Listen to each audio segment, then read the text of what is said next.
for your startup. Oh, God, I can't talk, man. It's right at the beginning. And I just want to make sure it looks like we are streaming live. And I am really excited to have someone really special here. I'm thrilled to be joined by Richard Luftig, Managing Partner of Castle Placement. Richard, thanks so much. Thanks for having me on your show. Yeah, I wouldn't call it a show, but thank you for coming. I just always wanted to say that. So, full disclosure, Richard is a business partner of mine and Cancer U, and I think I now consider him a friend, even though we have never met in person. So, Richard, tell us a little bit about who you are and what you do. Okay, but for the record, we've never discussed this friend thing. I know. Oh, come on. Okay. I'm not saying yes or no. I'm just saying we've never discussed it. That's true. We've never discussed it. So tell you about myself. So I'm a managing partner at Castle Placement. I've been in investment banking my entire career. And Castle Placement was formed in 2009. We're a FINRA licensed investment bank. And we only do one thing, which is raise private equity and debt capital for our clients. Okay. All right. And what does that mean exactly? Well, I work out a little issue here for people. Okay. Let's see. People are not joining the event. Let's see. All right. Let me figure out our so fun technical issues and tell us more what investment banking is. So filler, I need a little filler while I figure out why we are not streaming live. Sure. And Edward, let us know if we are streaming for you. So looks like we are for me, but I excel at filler. So, there's a lot of different aspects to investment banking. Sales and trading, debt capital markets, equity capital markets, M&A, research, private client wealth. That's all the filler you got for me? That's it? Well, there are many other aspects too. But we are laser focused on just one aspect, which is probably the most difficult aspect, by the way. Okay, so what's the one aspect? And it looks like everybody can find it live now, so we're good. So what's the one aspect? Well, it's raising private equity and debt capital. And that is a daunting task for anyone who's ever been involved in a capital raise. It takes an extraordinary amount of resources and time and effort and skill and great company. So what do you look for when you are selecting startups to work with? Sure. We raise capital for all types of companies. We raise capital in all industries, sizes, geographies, and stages. So there are many similarities for startups as with a mature company that has $100 million of revenue and $30 million of net income. And it all starts with the team, because the best business plan in the world and the best opportunity in the world really doesn't mean much at all if you don't have a great team. Great meaning experienced, honest, hardworking, persistent, all of the attributes that you would want to see when you are entrusting your money to someone else. Got it. What has been your most successful startup to date? And I'll let you define success. Sure. We've had a few that have become extremely successful. One is a unicorn, and the other is either a unicorn or very close to being a unicorn. One was a reinsurance company called Athene, and the other is a data archive company called Wasabi. Wow. Okay. And what do they do? Athene is a reinsurance company, so they, for the most part, issue fixed annuity policies or reinsure fixed annuity policies. and then they take that money and they invest it in primarily fixed income securities. And Okay. they use leverage, and it's now worth hundreds of billions of dollars. Wow, that's amazing. Yeah. And we do have a couple of comments in the chat, but it looks like people are talking amongst themselves. They don't have questions yet. They're trying to figure out the technical issues, but you do have to click the live link in order to hear the audio. So, Richard, one of the reasons I brought you on is I want to talk about the ways to fund a startup. So, how does a startup choose which vehicle, right? There's bootstrapping, there's loans, there's grants, there's family and friends, and then there's angel investors and VCs. So can you just talk about those different paths and your opinion on them? Of course. There's no right or wrong answer. There are great companies that have never raised one penny, which I guess you referred to as bootstrapping. Right. And there are terrible companies that have raised enormous amounts of capital and wasted it away. WeWork, but keep going. So I think that there are many important considerations. One is the amount of equity that you can retain in your company, because there's always a trade-off when you raise capital, at least equity capital, because you lose a certain percentage ownership in your company. Right. And for debt capital, you have to pay interest and other fees, and that could be a drain on cash flow. So there are always trade-offs. The next thing I would say is the governance of the company. So who gets to make decisions? And as the founder of the company, how much of that do you retain? Because it could be extremely painful for a founder to bring in investors and lose decision-making authority, and then have bad decisions made on the company's behalf and suffer or lose everything as a result of those decisions. So I would say that's an important consideration. And lastly, I would say, who is your financial partner? If it's a crowd of people and they're passive, then that's not a big consideration. But if you take on a VC partner and they do have an active role in the company and or decision-making authority, then that partner is going to be your partner. And like any partner, there could be great things about that vehicle or terrible things. And you're going to have to live with that partner for many years through cycles and twists and turns and ups and downs. So really important to choose your financial partner carefully. So I want to talk about two businesses that we know that raised a tremendous amount of money. One that's completely out of business, the other one being WeWork. So Theranos is in the healthcare space like CancerU, and then of course WeWork is more, I guess, real estate. Both raised a tremendous amount of money, but for whatever reason, the way the deals were structured, the founder of WeWork, Adam, can't think of his last name right now, and Elizabeth Holmes of Theranos, they still retain control. So can you talk a little bit more in the weeds about how you would raise money and yet as a founder still retain the majority decision-making power? Sure. Like everything else, raising capital is about supply and demand. So if you commence a capital raise and you get very little interest and you are desperate for the capital and one investor shows up, then your leverage or negotiating power is de minimis. And as a result, you may have to agree to a very low valuation. You may have to agree to give up decision-making authority.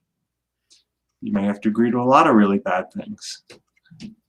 On the other side of that spectrum is if you are in significant demand and there are many investors that are interested in deploying capital in your company, and there is a competitive, organized process, then you can be a stronger negotiator with respect to the essential components like valuation and governance.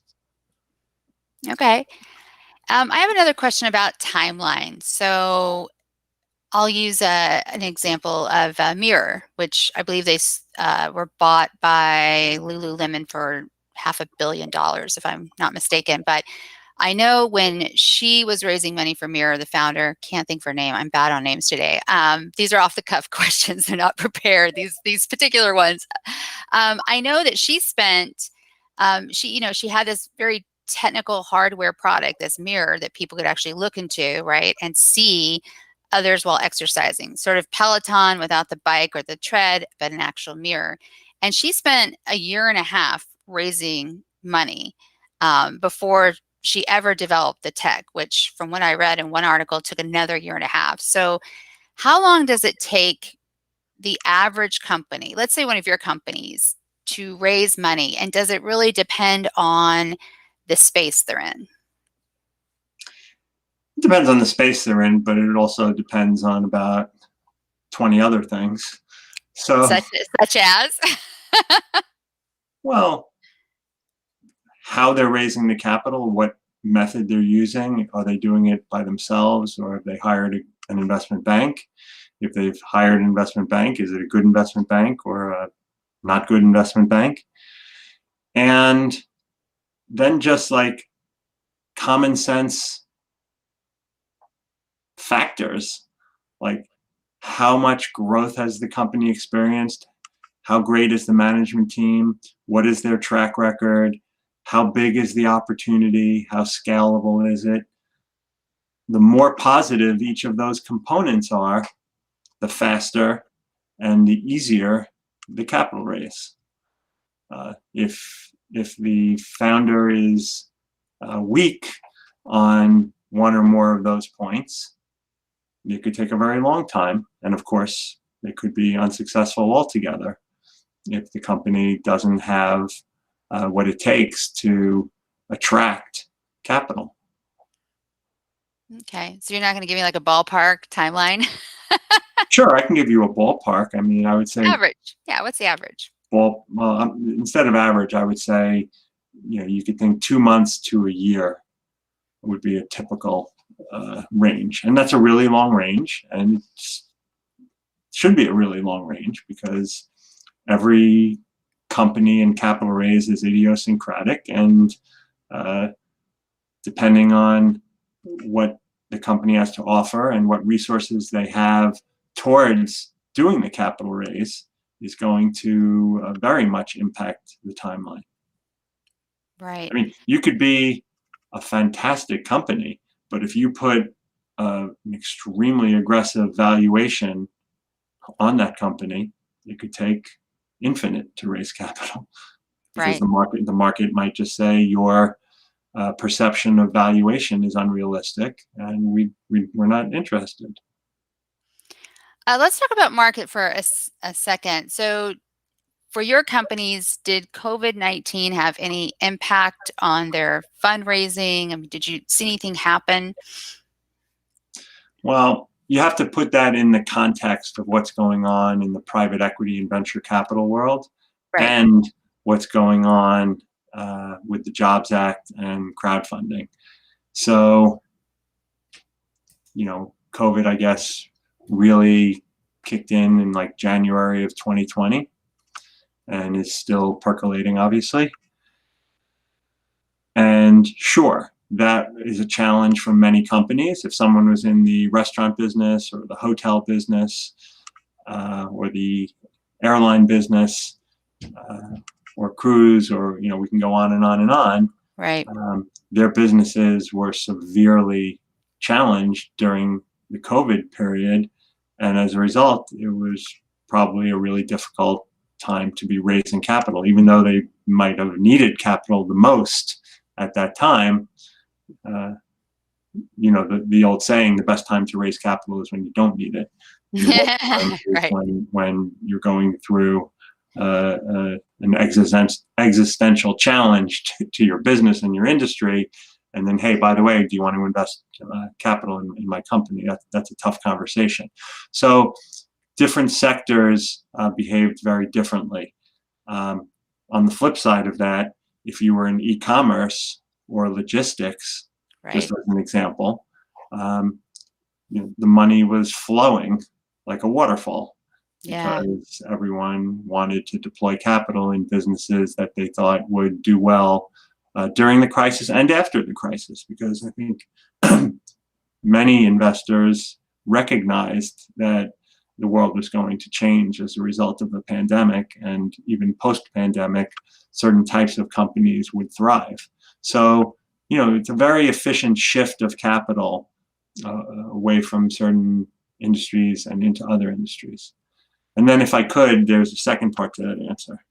I don't want to filibuster. Hold on the Reg CF. Is that what you're talking about? No.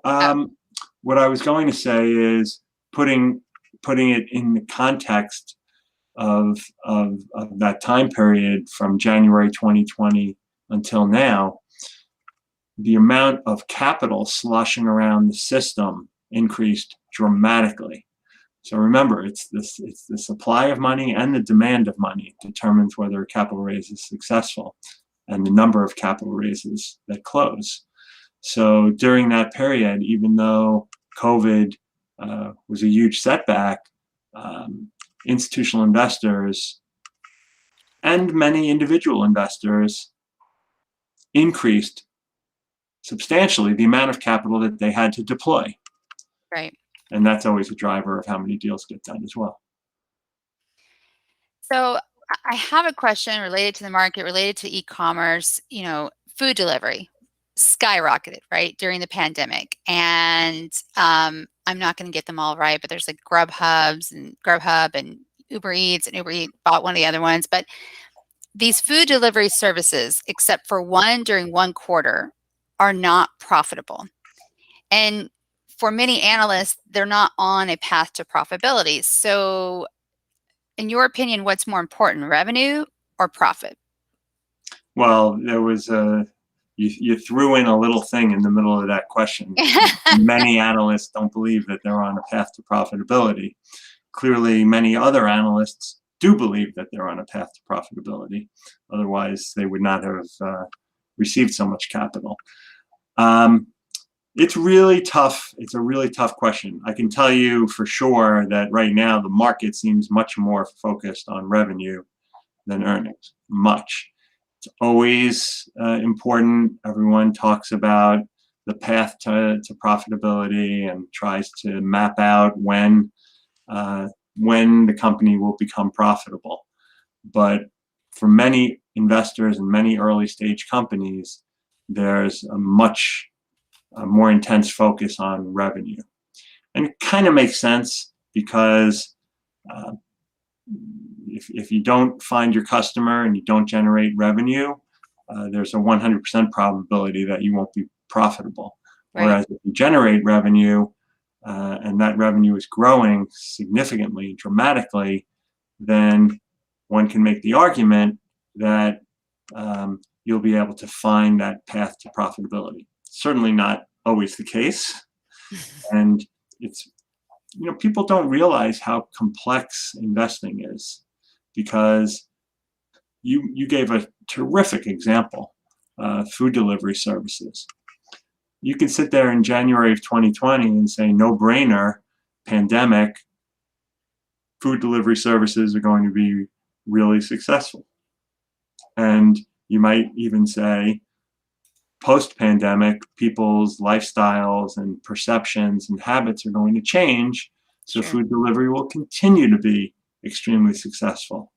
And you could be exactly right about that, but that doesn't mean that any particular food delivery company is going to be successful.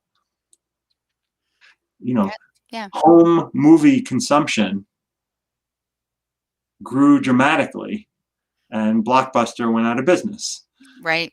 So great example. Yeah, it's not just about the industry trends and the macro. It's also about the management team and innovation and ability to pivot and investing is really tough. It's really, really tough. So now I can think of so many other examples to give, but I'll just, listen to podcast people, listen to the Great Fail and Business Wars. Highly recommend. I'm going to talk about one of your favorite fundraising vehicles. What is a Reg CF, so cat frog, and why would startups use Reg CF as a capital raise? Sure. Reg CF is a child of the Jobs Act, which was enacted by, during the Obama administration. And it's a way for companies to obtain capital from non-accredited investors, which just means regular people who aren't necessarily very rich or don't necessarily make a gigantic salary, but want to invest $500, $1,000, $2,000 in a company. The US government decided that small companies generate jobs, and for small companies to get started and grow and thrive, they need capital. So the government made it really easy for small companies to raise capital from non-wealthy people and non-institutional people. So that's really what Reg CF is all about. So how is WeFunder, Start Engine, how are they different from, let's say, a Kickstarter or Indiegogo, for example? What's the difference? It's very simple. Those are all crowdfunding sites. Got it. But Kickstarter and WeFunder are equity crowdfunding sites. So the difference is that when someone gives their money, I think I got that wrong. Kickstarter, Start Engine is an equity crowdfunding site. Kickstarter is not an equity crowdfunding site. So when someone gives their money to a company on Kickstarter, they're not getting an ownership interest or any type of profit participation or revenue participation in the company. They're doing it because they believe in the company and they want to do a good thing. And they want to somehow be, I don't want to say affiliated with the company because they're not, but support the company. Right. And maybe they get a t-shirt or a mug or move up on the waiting list to buy the company's product when the product is launched, but they don't get ownership in the company. In Reg CF equity crowdfunding, when the person wires that money in or gives their credit card, they get ownership in the company. So it's a major difference. Yeah, it is. Which companies do you think are good candidates for a Reg CF and why? Sure. I would say that there are two main determinants.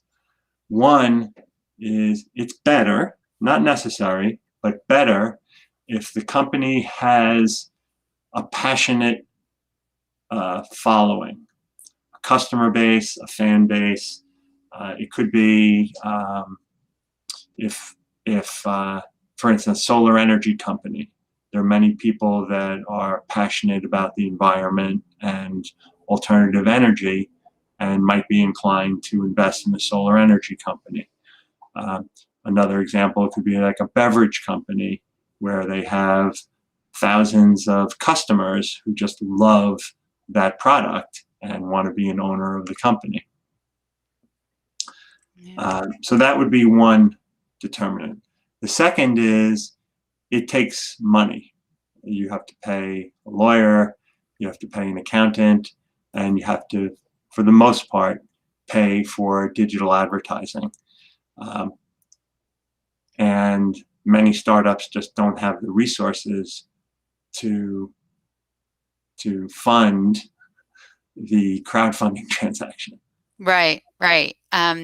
So we do have a comment. I don't know if it's a question or comment from Christopher Hedrick. Hope I'm pronouncing that right. Reg CF versus traditional VC. I don't know what the question is. That's what he put. Oh, no, I think I know what the question is. Okay, go ahead. So there are many huge differences between taking capital from a VC or doing a Reg CF capital raise. Okay. But I guess what I would highlight is, one, the valuation. Generally speaking, and this is only a generalization, companies can usually achieve a more aggressive valuation in a Reg CF than they can from a VC. And the second is your life after the investment round closes. For the most part, Reg CF investors are passive investors, so they don't have a vote on decision making at the company, and they really don't have much communication with the company. The company is required to send them financial information twice a year, but other than that, it's an extremely low burden to have those investors in your capital stack. A VC investor could be, extraordinarily intrusive, and that could be really bad, or it could be really great. If the VC is bad people, or dishonest, or not smart, or have ulterior motives, they could destroy your company and make your life terrible. If the VC is nice and smart and honest, they could add enormous value to your company over the years. So, like everything else in life, it's trade-offs. Got it. And you and I met sort of on LinkedIn, where I saw you, I think it was a LinkedIn Live with Shay Rowbottom. Shout out to Shay. And I heard you talking about Castle Placement, and then I sent a message to you, and that got the ball rolling. So my question now is, why did you decide to partner with CancerU? Oh, well, that was an extraordinarily easy decision. 3 reasons. One, it's just a great platform, meaning that it's helping so many people who really, really need help. So, investment banking is a pretty dry, boring, capitalistic endeavor. So when you have the opportunity to do something that's good, that is a huge fringe benefit. The second is, I think Cancer University is just an incredible idea, and I think it's going to be a very profitable company. I just think that for the same reasons, it provides such a valuable service.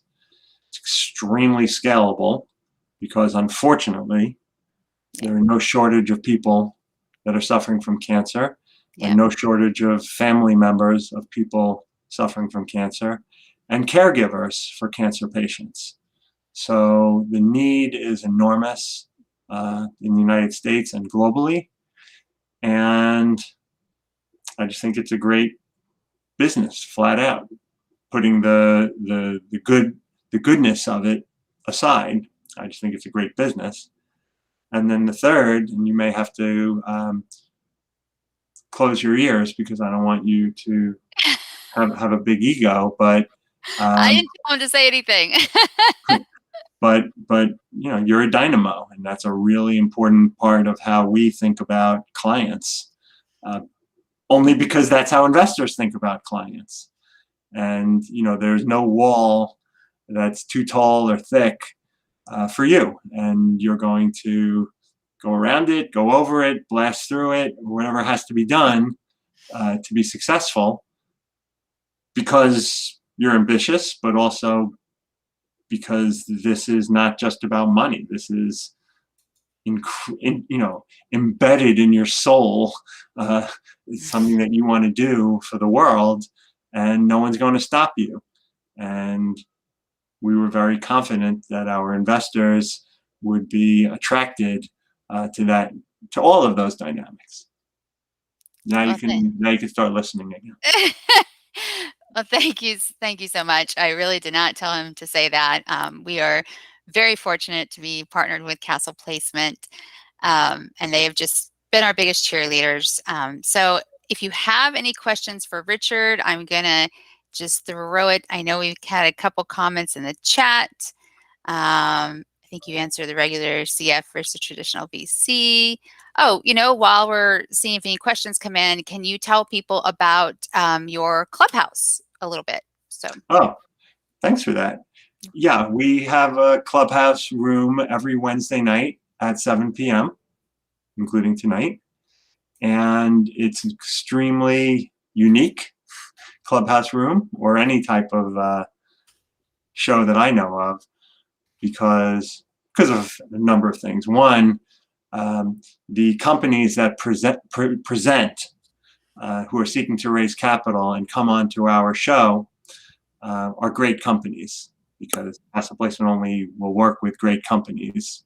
It's a key part of our entire business model. So, not to demean any other platform or any other type of pitch show, but you're often listening to folks who have no business presenting or raising capital. They haven't really thought through their business plan. They don't have any traction. They don't have a track record. It's not a great business. And that's not very entertaining or interesting.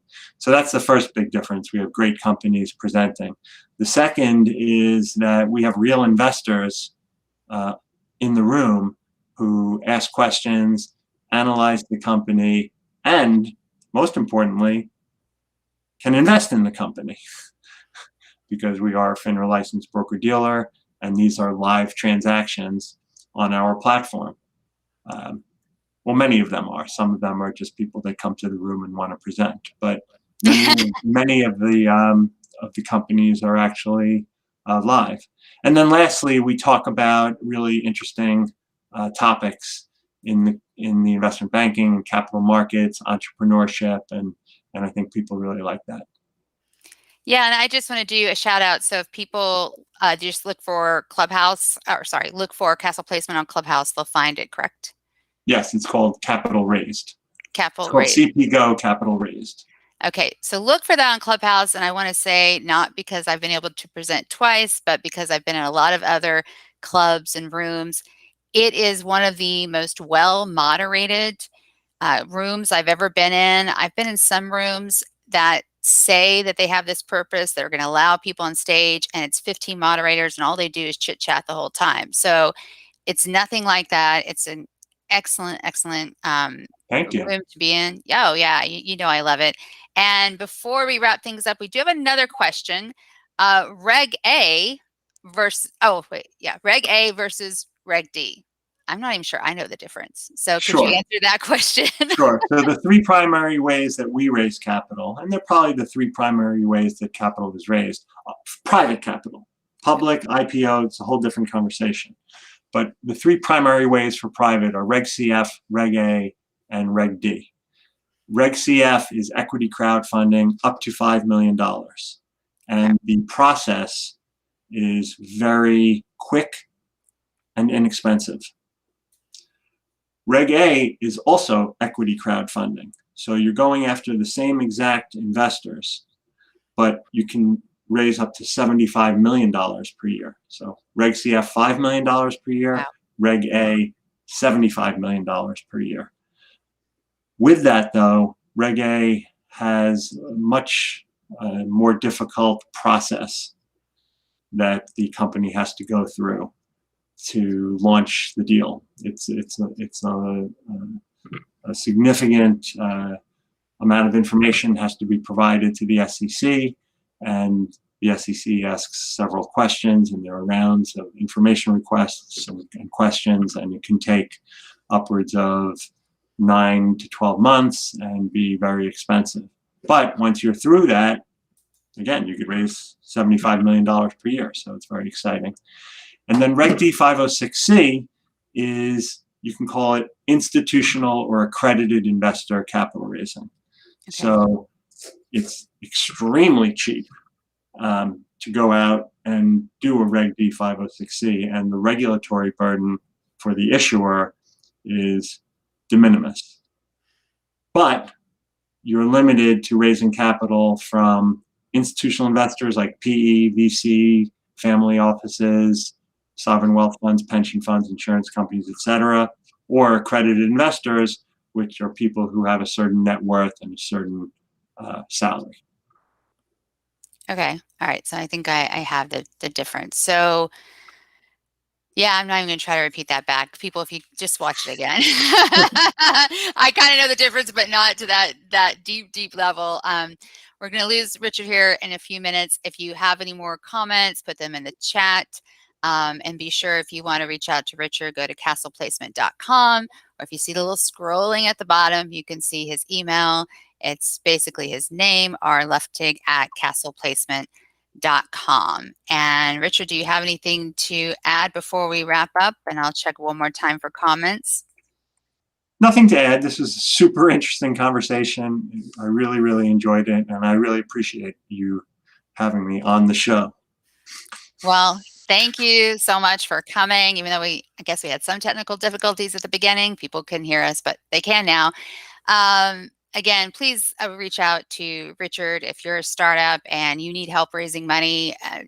He's been just a tremendous partner by our side, as well as his partner, Ken. And join me next week. I think most of you know I talk about healthcare, cancer, business, and writing. So next week, I'm going to be talking about 10 writing do's and don'ts when you are publishing your book. So we'll talk to you next week. Thanks, everyone.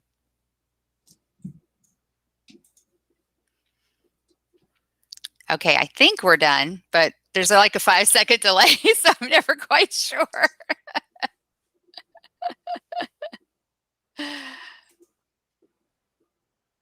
Okay, we have some interest. Let's see. Edward, let us know if we're no longer live. I can't tell. There we are. Okay, I think we're done.